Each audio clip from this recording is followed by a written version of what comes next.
إما يبلغن عندك الكبر أحدهما أو كلاهما فلا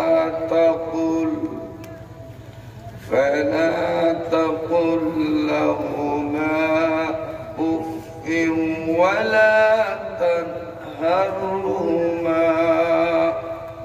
وقل لهما قولا كريما واخفض لهما جناح الذل من الرحمة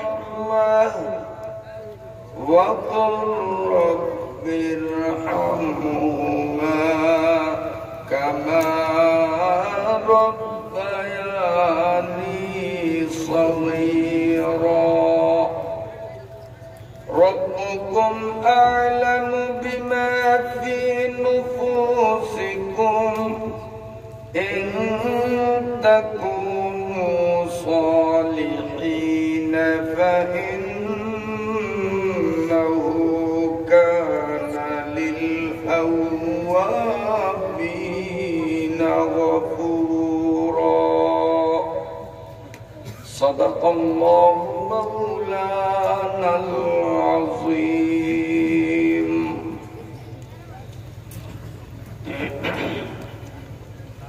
বুরহানুদ্দিন থানাধীন পখিয়া ৮ নং ওয়ার্ড কালুপাটারি বাড়ি জামে মসজিদ ময়দানে স্থানীয় নিবেদিত প্রাণ এক ঝাঁক যুবকদের দীর্ঘদিনের নিরলস পরিশ্রম ও প্রচেষ্টার মাধ্যমে মহিয়ান গরিয়ান করুণাময় রব্বুল আলামিনের অপরিসীম দয়া ও অনুকম্পার ফলশ্রুতিতে দুদিন ব্যাপী আয়োজিত বার্ষিক তাফসীরুল কোরআন মাহফিলের আজ শেষ দিন 9 মার্চ 2021 রোজ মঙ্গলবারের শেষ অধিবেশনের সমাপনী পর্বের সম্মানিত সভাপতি, উপস্থিত মুহতারাম ওয়ারাসাতুল আম্বিয়া হযরত উলামায়ে কিরাম, সম্মানিত মুরব্বিগণ, আমার স্নেহাস্পদ যুবক বন্ধুরা, আদরের কচিকাচা ছোট্টরা, পর্দার আড়ালের সম্মানিতা মায়েরা, বোনেরা ও মেয়েরা, আমি আপনাদের মাঝে এশার নামাজের অল্পক্ষণ পূর্বেই এসে পৌঁছলাম। এরপরেই সকলে মিলে আমরা বিশাল জামাতের সাথে আল্লাহ পাকের মহান হুকুম এশার নামাজটা জামাতের সাথে আদায় করলাম। নামাজ আদায়ের পর আপনাদের মধ্য হতে আমার কাছে অনুরোধ জানানো হলো মা বাবার হক বিষয় নিয়ে আলোচনা করার জন্য। আর বাস্তবে আমাদের সমাজে যা চলছে এ জাতীয় আলোচনা অত্যন্ত গুরুত্বপূর্ণ আলোচনা হিসেবেই আমরা মনে করতে হয়। সেই হিসেবে আমি পবিত্র কোরআনুল কারীমের 15তম পারার 111 আয়াত বিশিষ্ট সূরা বানী ইসরাঈল থেকে 23, 24 ও 25 তিনটি আয়াতে কারিমা আপনাদের সামনে তিলাওয়াত করলাম। আমার আল্লাহ মেহেরবানি করে যদি আমাকে তৌফিক দান করেন, সূরা বনী ইসরাইল থেকে তিলাওয়াতকৃত আয়াতত্রয়ের আলোকে যতটুকু সম্ভব আলোচনা উপস্থাপনের চেষ্টা করব। আল্লাহ তাআলা আমাদেরকে আল্লাহ পাকের কোরআনের আলোকে জীবন গড়ার পূর্ণ তৌফিক দান করেন। আমিন। সম্মানিত সুধী মণ্ডলী, দুনিয়াতে আমরা যত মানুষ আছি, হিন্দু, বৌদ্ধ, খ্রিস্টান, মুসলমান, যে কোনো মানুষকেই যদি আমরা জিজ্ঞেস করি তুমি জান্নাতে যেতে চাও না জাহান্নামে যেতে চাও, ধর্ম বর্ণ নির্বিশেষে দুনিয়ার প্রতিটি মানুষ একটি মাত্র উত্তর দিবে যে আমি দুজকে যাইতে চাই না, বেহেশতেই যাইতে চাই। কথা ঠিক কিনা? হিন্দুও বলবে আমি দুজকে যাইতে রাজি না, খ্রিস্টানও বলবে আমি দুজকে যাইতে রাজি না, বেনমাজিও বলবে আমি দুজকে যাব না, বেপরদা নারীও বলবে না আমিও দুজকে যাইতে রাজি নই, সুদখোর, ঘুষখোর, বাটপার, সিটার, বদমাইশ, চোর, গুন্ডা সবাই একই উত্তর দিবে না দুজকে যাব না। সবাই জান্নাতে যেতে চায়, কিন্তু জান্নাতে যাওয়ার আশা করলেই জান্নাতে যাওয়া যায় না। জান্নাতে যেতে হলে দুজক থেকে নিজের আত্মরক্ষা আর জান্নাত পেয়ে নিজেকে ধন্য বানাতে হলে বিশেষ নিয়ম রয়েছে। আজকের আলোচ্য আয়াত 3টিতে সেই বিষয় নিয়েই আলোচনা। আমার আল্লাহ বলেন, وَقَضَى رَبُّكَ أَلَّا تَعْبُدُوا إِلَّا إِيَّاهُ وَبِالْوَالِدَيْنِ إِحْسَانًا। আল্লাহ পাক বলেন, জান্নাতে যাইবা, দোজখ থেকে বাঁচবা, তাহলে দুইটা মৌলিক দায়িত্ব আমি আল্লাহর পক্ষ থেকে তোমাদেরকে চাপিয়ে দিলাম, দুইটাই তোমাদের লাগবে। একটা আছে তো আরেকটা নাই, কাজ হবে না। যেমন এই যে বাতিটা জ্বলতেছে, কয়টা তার লাগে? একটা তার আছে, আরেকটা নাই, বাতি জ্বলবে তো? মাইক কথা বলে, তার কয়টা? একটা আছে, আরেকটা নাই, মাইকের কথা হবে? হবে? হবে না। সন্তান কেউ যদি জন্ম দিতে চায়, তাহলে সেখানেও স্বামীও লাগবে, স্ত্রীও লাগবে। কি বলেন, ঠিক কিনা? শুধু পুরুষ মানুষটা, আল্লাহ তুমি যদি আমার একটা ছেলে দাও, আমি আলেম বানাবো, কিন্তু আমি বিয়ে করতে রাজি না, হবে তো ছেলের বাবা? কোন মহিলা তাহাজ্জুদ করে দোয়া করে, আল্লাহ তুমি আমার একটা পোলা দাও, আমি হাফেজ বানাবো, কিন্তু আমি কোন পুরুষের কাছে দিয়ে বসবো না, হবে তার ছেলে? আল্লাহ পাকের কুদরত আছে, আল্লাহ দিতে পারেন, যেমন ঈসা আলাইহিস সালামকে দিয়েছেন, কিন্তু প্রাকৃতিক একটা সিস্টেম, একটা নিয়ম আল্লাহ করে দিয়েছেন। তৃতীয় কিছু পেতে হইলে আগে দুইয়ের সংমিশ্রণ লাগবে। মাইকের কথা শুনতে চাইলে তার দুইটা নেগেটিভ পজিটিভ লাগবে। সন্তানের মালিক হইতে চাইলে স্বামী স্ত্রী দুইটা লাগবে। ও দুনিয়ার মানুষ, যদি জান্নাতে যেতে চাও তো তোমারও পূর্ব শর্ত দুটি জিনিস লাগবে। একটি হলো আল্লাহ তা'বুদু ইল্লা ইয়্যাহ, 2 নম্বর হলো ওয়াবিল ওয়ালিদাইনি ইহসানা। 1 নম্বর হলো ইবাদত, 2 নম্বর খিদমত। এই দুইটা যদি আমরা ঠিক করতে পারি তো তৃতীয়টা হবে জান্নাত। এই এদিক তাকাও, বন্ধ বাড়ি দিয়ে এক নম্বরে ইবাদত, কার ইবাদত? আল্লাহ। দুই নম্বরে খিদমত, কার? মা বাবার। ইবাদত আর খিদমত দুইটা যদি ঠিক হয় তো বিনিময় হিসাবে তৃতীয়টা হবে জান্নাত। সোজা কথা। এখন ইবাদত আছে, খিদমত নাই, খিদমত আছে, ইবাদত নাই, তার কপালেও জান্নাত নাই। আল্লাহর ইবাদত করে 25 বার হজ করছে, প্রতি বছর বিশাল গরু দিয়ে একাই কুরবানি দেয়, নামাজ পড়তে পড়তে কপালে দাগ পড়াইছে, ইবাদতে তার কোনো ঘাটতি নাই, কিন্তু মায়ের খবর নেয় না, বাবার খবর নেয় না।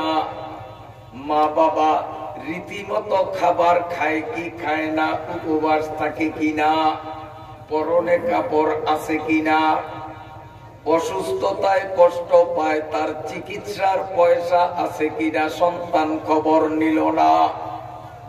তুমি রোজা রাখলা, হজ করলা, নামাজ পড়লা, এগুলো হলো তোমার ইবাদত।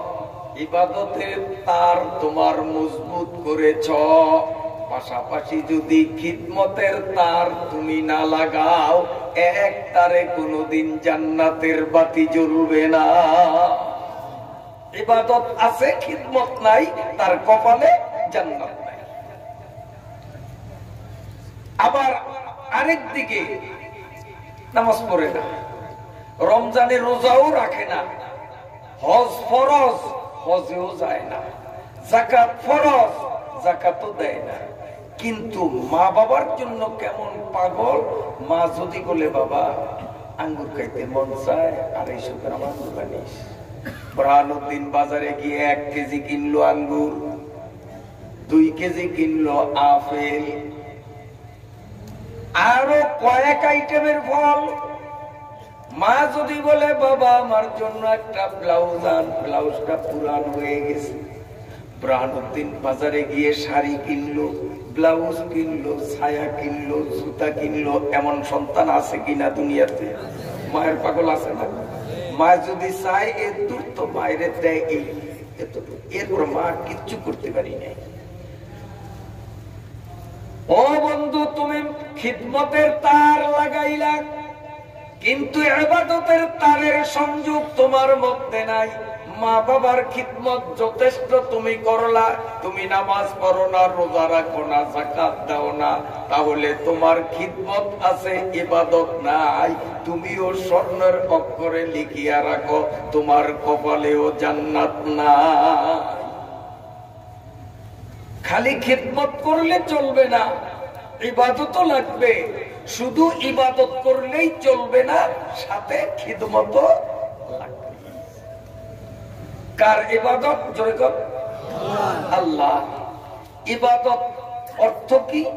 ইবাদত অর্থ আল্লাহ যা করতে বলছেন তা করা, আল্লাহ যা করতে নিষেধ করেছেন তা না করা। এই করা আর না করা, এই দুইটার নাম হলো ইবাদত। সোজা কথা। আল্লাহ যেটা করতে বলেছেন সেটা করা, যেটা নিষেধ করেছেন এটা না করা। এই করা আর না করার নাম ইবাদত। আল্লাহ রাব্বুল আলামিন যতগুলো জিনিস করতে বলেছেন করার মতো, সবগুলোর মধ্যে সবচেয়ে গুরুত্বপূর্ণ যেটা, সেটা হলো নামাজ। ঠিক আছে? রোজা রাখো, হজ করো, সত্য কথা বলো, তাসবিহ পড়ো, ইত্যাদি করো করো যা আছে, এর মধ্যে সবচেয়ে বড় কোনটা? জোয়ানরা বলো না কোনটা? নামাজ। অথচ বর্তমান সমাজে বিশেষ করে যুবকদের মধ্যে নামাজের বেলায় যথেষ্ট শিথিলতা দেখা যায় না। ভুল বলছি আমি? এ জোয়ানরা কান খুলিয়া শুন বাবা, নামাজ যদি ঠিক করো, আল্লাহ পাকের কোরআনের ওয়াদা, তুমি যদি নামাজটারে ঠিক মতো পড়ো, এই নামাজের অ্যাকশনে ইবাদতের যতগুলো লাইন আছে অটোমেটিক আমার আল্লাহ তোমার জন্য ঠিক করে দিবে। তুমি যদি নামাজ নাই পড়ো, অন্যান্য নেকের কাজ ভালো কাজ যতই তুমি করো না কেন, সেই কাজের কোনো ভ্যালু থাকবে না, মূল্য থাকবে না। সবচেয়ে বড় আমলের নাম হলো নামাজ। এই নামাজ কত বড় দামি, এই নামাজ কত বড় দামি। কিতাবের মধ্যে লেখে কোন মানুষ নামাজ পড়ার জন্য নিয়ত করলো, সেই মানুষটা যদি তার বাড়িঘর থেকে উযু করিয়া উযু অবস্থায় মসজিদের দিকে রওনা দিল, নামাজ শেষ করে যখন আবার বাড়ির দিকে রওনা দিবে, আল্লাহ রাব্বুল আলামিন বলেন, বান্দারে আমার বড় হুকুম নামাজ আদায়ের জন্য, তুমি তোমার বাড়ি থেকে উযু করে এসেছো, আমি আল্লাহ খুশি হয়ে তোমার আমলনামায় লিখে দিলাম, তুমি যেন মক্কা শরীফ আসিয়া হজ করিয়া বাড়ির দিকে রওনা দিলা। উযু বাড়ির থেকে করিয়া আসলে হজের সওয়াব পাওয়া যায়। তাহলে আমরা গ্রামের গরিব মানুষরা ইচ্ছা করলে ডেইলি কয়টা হজের সওয়াব কামাইতে পারি? ফজরে, জোহরে, আসরে, মাগরিবে, এশায় যার যার বাড়ি থেকে যদি আমরা উযু কইরা আসি, তাহলে নামাজের পাশাপাশি একটা করে কবুল হজের সওয়াব নিয়ে বাড়ি যাব। সুবহানাল্লাহ। মসজিদে যখন ঢুকলাম, মসজিদে ঢুকার পরে ইমাম যখন আল্লাহু আকবার বলে হাত বাঁধলেন, আমি মুক্তাদি হয়ে ইমামের পিছনে গিয়ে আল্লাহু আকবার বলে যখন হাত বাঁধলাম, 100 উট গরিব মিসকিনকে দান করলে যেই সওয়াব, নামাজে প্রথমবার আল্লাহু আকবার বললেই সেই সওয়াব। 100টা উট কত মনে হয় 200-500 টাকা হলে তো কিনা যাবে মনে হয়। 100 উট সৌদি আরব যাইয়া নগদ টাকায় কিনিয়া বিমান ভাড়া দিয়া ঢাকা আনবেন, ঢাকার থেকে ট্রাক ভাড়া দিয়া বুরহানুদ্দিনের পক্ষে আনবেন, এরপরে পক্ষিয়ার গরিবদের কাছে যাইয়া যাইয়া 100 উট যদি ফিসাবিলিল্লাহ দান করতে পারেন, আমার মনে হয় কয়েক লক্ষ টাকা খরচ হবে। এই 100 উট দান করিয়া যেই পরিমাণ সওয়াব পাওয়া যায়, ইমাম আল্লাহু আকবার প্রথমবার বলার পরে আলহামদু সূরা শুরু করার আগে আগে যেই মুসলমান জুয়ান আর বুড়া আল্লাহু আকবার বলে ইমামের পিছনে দাঁড়িয়ে যাবে, তার আমলনামায় লেখা হবে সে যেন 100 উট সদকা করল। ইমাম যখন আলহামদু সূরা শুরু করে, মুক্তাদি যদি চুপ করে দাঁড়িয়ে দাঁড়িয়ে ইমামের মুখ থেকে কেরাত গুলো শুনতে থাকে, ইমাম আলহামদু পড়লেন, এরপরে অন্য কোন সূরা পড়লেন, যতটা অক্ষর ইমামের মুখ থেকে উচ্চারিত হবে, ইমাম সহ প্রত্যেকজন মুসল্লির আমলনামায় এক এক অক্ষরের বিনিময়ে 100 করে সওয়াব আমলনামায় লেখা হবে। আমার দিকে তাকা, এই তো হাত বদলাম। এখন ইমাম সাহেব পড়তেছেন আলহামদুলিল্লাহি রাব্বিল আলামিন, আমরা মুক্তাদিরা চুপ ভাবে শুনতেছি। এখন এদিক দেখেন, আল হাম দু, এক আলহামদুর মধ্যে অক্ষর 5টা, লিল্লাহি, এই লিল্লার মধ্যেও 5টা। ইমাম আলহামদু বললেন, উনিও 500 নেকি পাইলেন, যতজন মুক্তাদি পিছনে দাঁড়ানো প্রত্যেকে 500। আবার ইমাম লিল্লাহ বলছেন, আবার 500। ইমাম যখন রাব্বিল বলছেন, আবার 300, কারণ 3 অক্ষর। এইভাবে ইমামের কেরাত যতক্ষণ চলতে থাকবে, এক একটা অক্ষরের বিনিময়ে মুসল্লির আমল নামায় 100 করে সওয়াব জমা হতে থাকে। নামাজ কত বড় দামি। কেরাত যখন শেষ হলো, আল্লাহু আকবার বলে যখন রুকুতে যাব, রুকুতে গিয়ে যখন এই 2 হাতে শক্ত করে আমরা হাঁটু ধরব, নিজের শরীরটা দাঁড়িপাল্লায় ওজন করলে এই শরীরের ওজন যা হবে ওই পরিমাণ খাঁটি স্বর্ণ গরিবদের হাতে দান করার সমান সওয়াব আমল নামায় আসে। নিজের শরীরের ওজন বরাবর স্বর্ণ দান করার সওয়াব রুকুতে যাওয়ার সাথে সাথেই মুসলিম পায়। এ ভাইরা বাবাজিরা, বিশেষ করে জওয়ান বাবারা, তোমরা কান খুলে শোনো। আল্লাহ রাব্বুল আলামিন 104 খানা আসমানি কিতাব দুনিয়াতে নাযিল করেছেন। তার মধ্যে সর্বশ্রেষ্ঠ সবচেয়ে বড় মাপের হলো 4টা কিতাব। है किताबे आसमानी अवली 104 आए गिन लो अभी। है किताबे आसमानी अवली 104 आए गिन लो अभी। 4 आए उनमें मुजल्लद और केला, एक तो तौरीत को उन सब में जा। 104 খানা কিতাব আল্লাহ পাঠিয়েছেন। তার মধ্যে সবচেয়ে বড় মাপের কিতাব 4 খান। তৌরাত শরীফ, জাবুর শরীফ, ইনজিল শরীফ, আমাদের কোরআন শরীফ।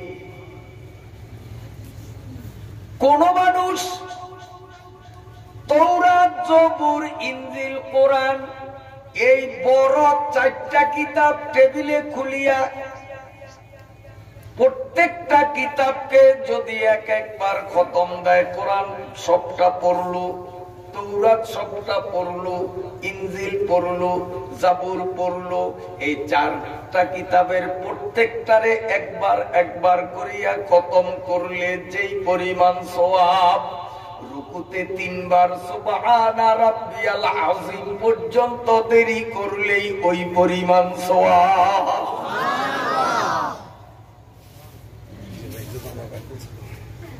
এরপরে যখন সিজদায় যাব, এই পৃথিবীর মধ্যে যতগুলো গাছ, আম গাছ, জাম গাছ, কাঁঠাল গাছ, বেল গাছ, জলপই গাছ, মাদার গাছ, যত রকমের গাছ সারা পৃথিবীতে আছে, ওই গাছগুলিতে যেই পরিমাণ পাতা, সারা পৃথিবীতে যতগুলো লতা আছে, কদুর লতা, কুমড়ার লতা, পাকিস্তানি লতা, কত লতা আছে না, সারা পৃথিবীতে যতগুলো লতা, এই লতাগুলোর গায়ে যতগুলো পাতা, সারা পৃথিবীর গাছের পাতা, সারা পৃথিবীর লতা সমূহের পাতা, এই 2 পাতার সংখ্যা যত, কোন মুসলমান ফরজ নামাজে আল্লাহু আকবার বলে সিজদায় গিয়ে নাক আর কপাল লাগাইবার সাথে সাথে সারা দুনিয়ার লতা এবং গাছের পাতার সংখ্যা বরাবর সওয়াব আমল নামায় আসে। যারা নামাজ রীতিমতো পড়েন, বলেন তো এখন আপনাদের মনটা কেমন লাগতেছে? ভালো লাগে না? উরি আল্লাহ রে, নামাজের মধ্যে এত ফজিলত, এত জানতাম না, নামাজ পড়ছি, ভালো লাগে না? ভালো কাজ করছি।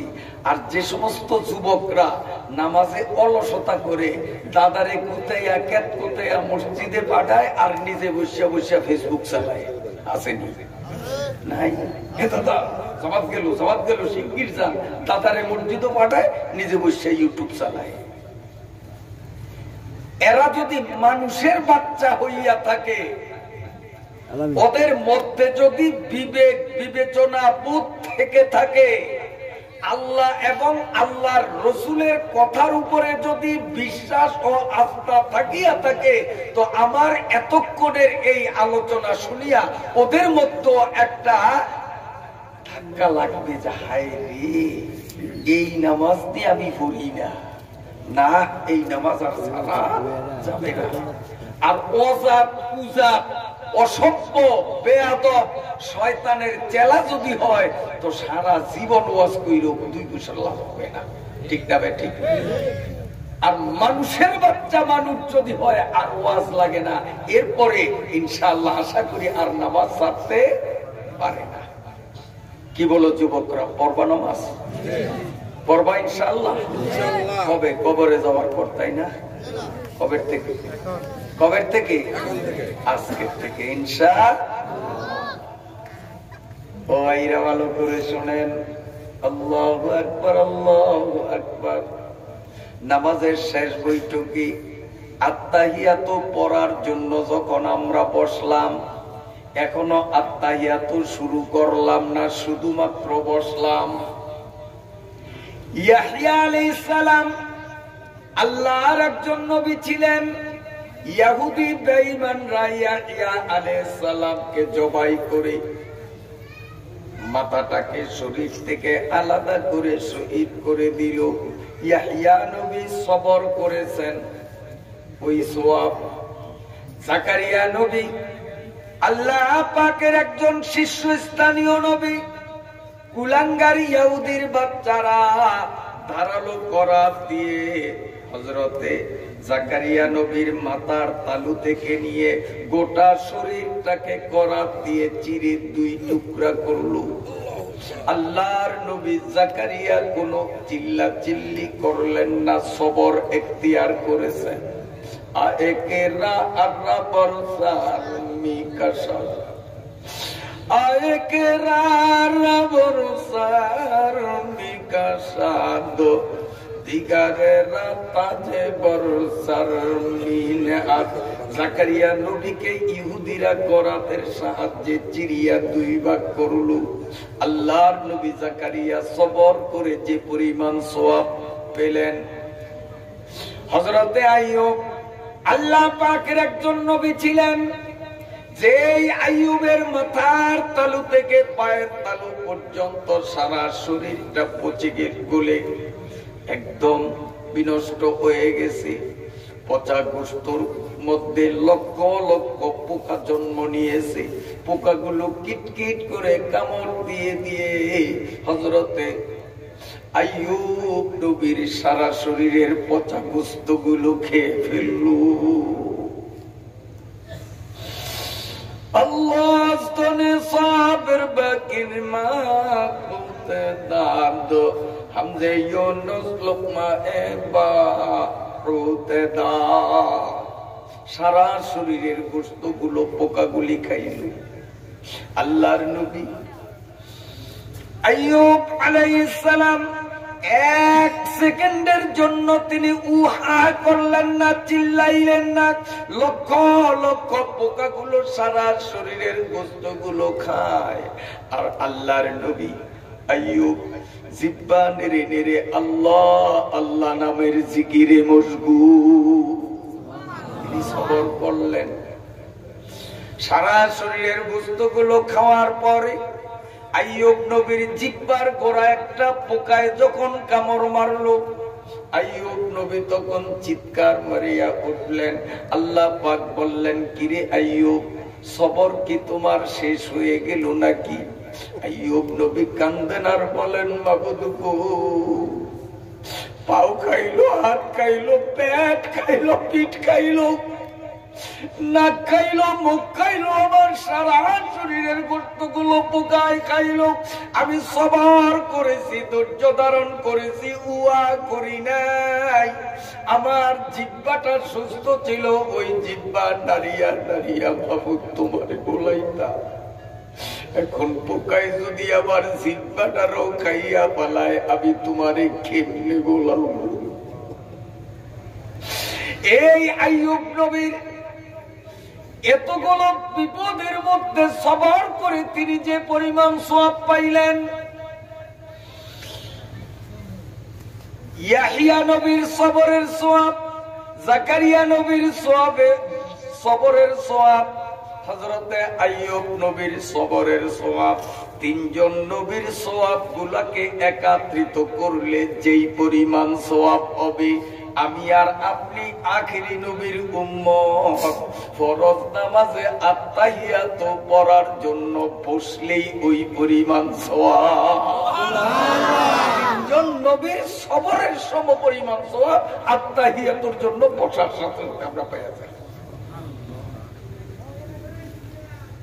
আমার ভাইরা বাবাজিরা, আল্লাহ রাব্বুল আলামিন যেগুলো করতে বলেছেন সেগুলো করা, যেগুলো করতে নিষেধ করেছেন সেগুলো না করার নাম হলো ইবাদত। এবং করার মতো যেগুলো, এই গ্রুপের মধ্যে সবচেয়ে বড়টার নাম হলো নামাজ। আর না করা গ্রুপের মধ্যে সবচেয়ে বড় যেটা, সেটা হলো পরের হক না খাওয়া। পরের হক না খাওয়া, এটা হলো সবচেয়ে বড়। পরের হক পর্যন্ত চুরি করিয়া ডাকাতি করিয়া খাওয়া, পরের হক নষ্ট করা, এভাবে ওয়ারিসকে সম্পত্তি ঠিক মতো বুঝাইয়া না দেওয়া, এটাও পরের হক নষ্টের শামিল কিনা আপনারা বলেন? কথা বোঝেন নাই? আল্লাহ এভাবে কাগজপত্রে ভেজাল লাগাইয়া সরল প্রকৃত মানুষের জায়গা জমিনকে প্রভাবশালী নেতারা গরিবকে ঠকাইয়া জমিন নিয়ে নেওয়া, এইরকম দুষ্ট নেতা হয়তো আপনাদের বুরহানুদ্দিনে নাই। قال النبي صلى الله عليه وسلم من قطع ميراث أخيه قطع الله ميراثه من الجنة أو كما قال عليه السلام। যে ওয়ারিসদেরকে ঠকাইবে, ওয়ারিসদের সম্পত্তি বুঝাইয়া দিবে না, সে যত বড় ইবাদত বন্দিগি করুক না কেন, জান্নাত তার কপালে নাই। কাতা আল্লাহু মিরাতাহু মিনাল জান্নাহ। দুনিয়ায় যারা ওয়ারিসদেরকে ঠকায়, আল্লাহ তাআলা তাকে ঠকাইবেন, জান্নাত তাকে দিবেন না। সোজা কথা। পরের হক যে যেভাবে খায়, চুরি কইরা খাক, ওয়ারিস ঠকে খাক, আর আইল ঠেলিয়া খাক, যে যেইভাবেই পরের হক নষ্ট করবে তার ঈমান ঠিক থাকবে না, মরণকালে কলেমা নসিব হবে না। রাসূল সাল্লাল্লাহু আলাইহি